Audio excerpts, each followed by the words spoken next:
In this video, you're going to learn how to troubleshoot errors in your bubble expressions. We've all encountered it, that dreaded red expression that throws issues in your issue checker. It's incredibly frustrating when you're trying all sorts of value combinations and nothing is coming together for you. So what I'm going to walk you through are all the common causes for these issues so that you know exactly how to troubleshoot it on your own every single time. Let's take a look. Troubleshooting dynamic expressions is typically going to come down to an issue with type compatibility. And that's made up of these three different parts here: value type, value count, and value formatting. Type refers to the category of data that you're working with. So you could be working with generic texts, dates, numbers, or you could be referencing one of your option sets or data types. Everything is going to be defined by a type. Then you have value count. So this is referring to whether you're working with a single value or a list of values. And knowing the difference between the two when you're writing your expressions is going to make a huge difference. If you've got the wrong count that you're working with, then you're going to hit errors. And then formatting refers to how you want to display your values in the front end designs. So we have a few different examples here so you can see where you need to go if you're troubleshooting issues with the type compatibility of your expressions. So jumping into the editor here, we're going to start with value type. I have an input here where the content format is set to text. A user can type in a name, they'll click on save, and they'll be able to save that name to their user record, for example. So let's set up that workflow here real quick. So when I click on save, okay, that button is clicked, I'm going to make a change to the current user, and the field that we're going to modify is the full name field, and this is going to equal that input's value, input name's value. Okay, so real quick, I'm going to go over to the data structure to show you here under the user data type, the full name field is set as a text. That is the type of field. Whenever you create a new field, you have to tell Bubble what type you want it to accept. So this could be any one of your option set choices, data types, basic types, and if you have any plugins installed, you may have additional options from those as well. So the full name is a text. And remember, our input, the content format, is set up as a text as well. So here we have a compatible expression. Full name equals input name's value. Text equals text. In fact, when you hover over the value part of an expression, Bubble will show you the type that this evaluates to.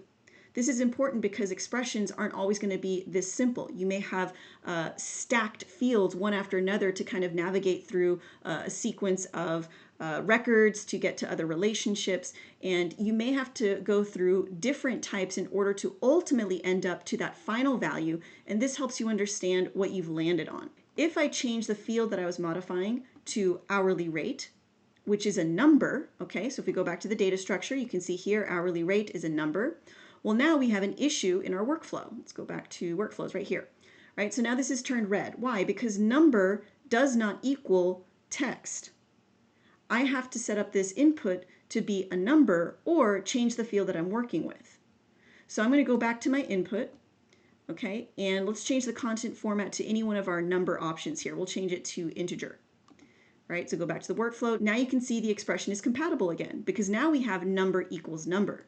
Of course, the name of my input is a little misleading, but the name doesn't have any impact on the formats of your fields or your expressions. Now we're going to look at value count. When you're referencing things in your dynamic expressions, you're either going to be working with a single value or a list of values. This is important because depending on the type of visual element you're designing on your pages or fields that you're working with in your database, they're going to expect one or the other, either a single value or a list of values. So for example, for a single value here, I have a drop down that at first will show a list of users to choose from, but ultimately when I select a user, the value of this drop down is one single user record. So from there I can display the user's full name, their profile picture, and anything else that's saved to that record. Then on the other hand, we have a list value here. So this is a repeating group that is searching through our database of users, and it's going to generate a cell for every user it finds as a part of that search result. Okay, so we have a list. Now the list could be a list of one user depending on your search constraints, or it could be a list of hundreds, thousands, right? It just depends on what you've configured with your filters. And then within each cell, I can then reference the individual user records dynamically to display, as we see here, for example, the full name or any other details that are saved to that user record. So jumping into the editor, let's take a look at that dropdown first. This dropdown's type of choices has to be defined so that we know what type of list we're first going to display so that the user knows what to choose from.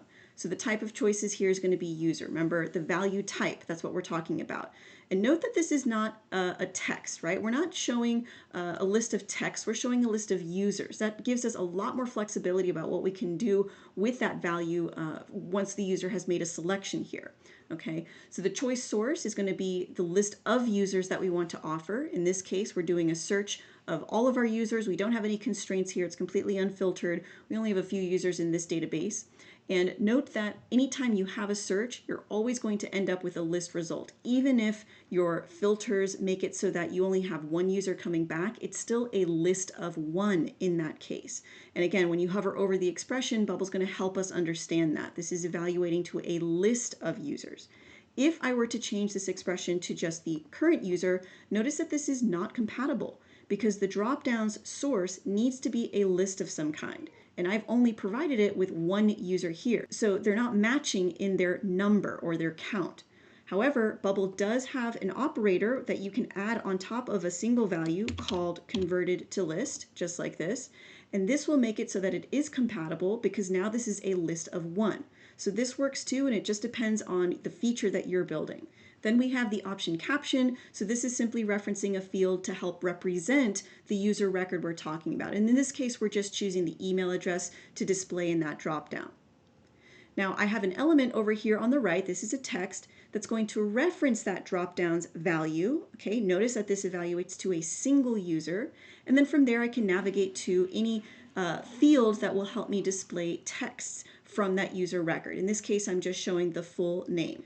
And then over here, I have an image element that's going to reference the drop-down user's values avatar, which is an image field in the user data structure. Let's go back to that data type so you can see here's our avatar set up as an image. Down below, we have a repeating group, which is very similar to the drop-down structure. We have to define the type of content. Remember, that's the category of data. In this case, it's a user type. And then our data source. Again, a repeating group is specifically an element that is for working with lists. Same thing is true for the table element if you're working with tables. So you need to make sure that you provide a list value, even if your searches don't result with a list of items. Even if the search filters make it so that only one record comes back, that is okay as long as the expression evaluates to a list format. Then we can see from the cell's perspective, we're only working with one user at a time. So here I'm displaying the current cell's user's full name. This is evaluating to a single text. A common issue I see here with repeating groups is that people will put together a search inside of the cell thinking that it will display the names independently, when really you end up duplicating everything because you're performing more searches than you really need. The search really only needs to happen at the repeating group level. Inside of the cell, you're looking at the perspective from one user at a time. So if I happen to do a search here, let's say search for users, and then we go to the full name field, technically the expression is correct, but that's not really the most appropriate way to use that expression for the element that we're working with. And so when I preview the page here, we can see that we're seeing a duplicate of all of the names because we've placed that search expression inside of the cell. So remember that sometimes even if your expression is technically configured correctly, it may not be the correct expression for what you need to do in your designs or saving things to your database. Okay, real quick here. If you're finding this helpful, we have so much more to teach you in our free extended workshop over at coachingnocodeapps.com/workshop, where we'll guide you through our 4-phased approach for going from idea to app. So if you're looking for a start to finish guide, go ahead and register for it when you're done with this video and you'll get immediate access to the training. I've got the link in the description below and on the screen right now. For now, let's head back to our lesson. You can define a field as accepting multiple values, right? Being a list of something when you first create it. Inside of the creation pop-up, there's a checkbox here that you can enable, and that will tell Bubble that this is a list of whatever type you've chosen. And when it comes to modifying a list field in the workflow, you're going to get a few different options here for your operator. So let's say for unread messages, which is a list of messages, we have list operations. This is different from the single field, such as hourly rate, which is only going to give you the equal sign. So with unread messages, I can add one item. So this is going to look for a single value here. I can remove one item, again, looking for a single value.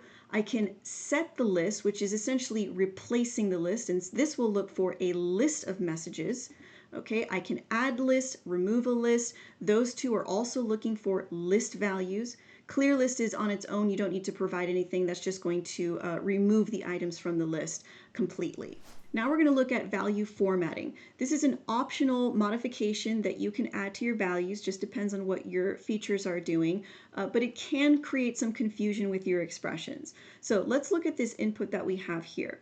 This is set up as a currency input, and right now it's pre-populating with the user's hourly rate. I'm currently logged in as Phoebe here, and Phoebe's hourly rate is set to 50.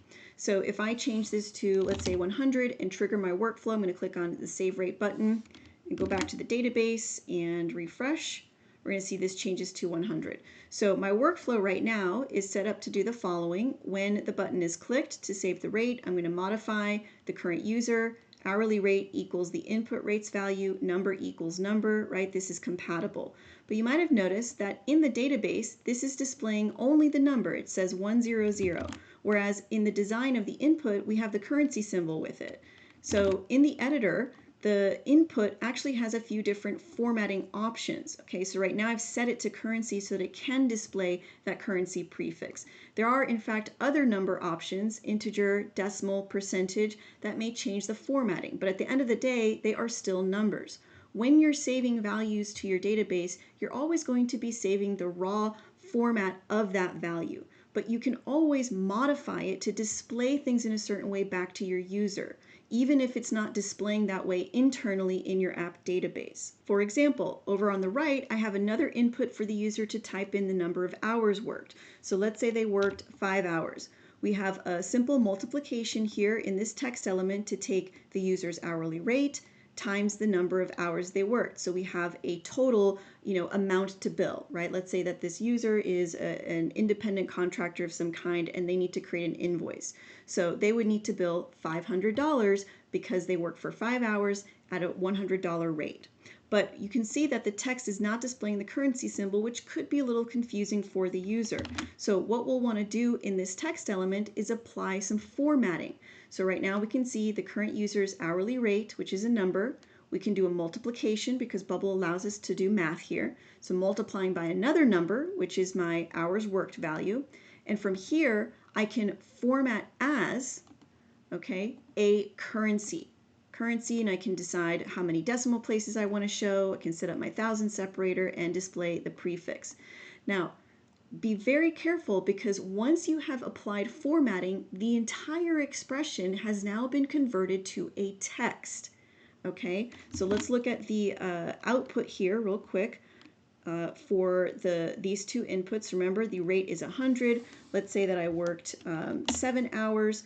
Okay, so now we can see the amount to bill is formatted with the decimal, with the number of decimal places I've chosen and that currency prefix. Now, let's say that I wanted to add another fee to this, such as a $25 flat fee for materials used or something like that. If I come back to the end of this expression and click on More, you'll notice that I can no longer do math here. And that's because the last part of my expression is evaluating to a text. I can't do math with text. So I'm going to back out of the formatting, and before I apply that formatting, and I'm still here with my numbers, now I have math operators. I can add that $25 fee and then apply the formatting at the end again here. So it's really important that you do all of your mathematical operations first before you do that final formatting output. This is also going to be true for date values. Dates have a lot of different operations and manipulations that you can do to add time or subtract time to a date value. And then ultimately, if you wanted to format it in a specific way to show, maybe just the year or the month abbreviated. So be very mindful of the order in which you apply all of these operators here, because depending on whether you've applied or not applied formatting, that can also create some issues with what you are ultimately saving to a database record or to a custom state, right? You need to pay attention to the last part of the expression and what it evaluates to so that things are compatible. All right, I hope that was helpful. We've got more great lessons coming up for you on the next screen, and don't forget to register for that free extended workshop. The link for that is in the description below.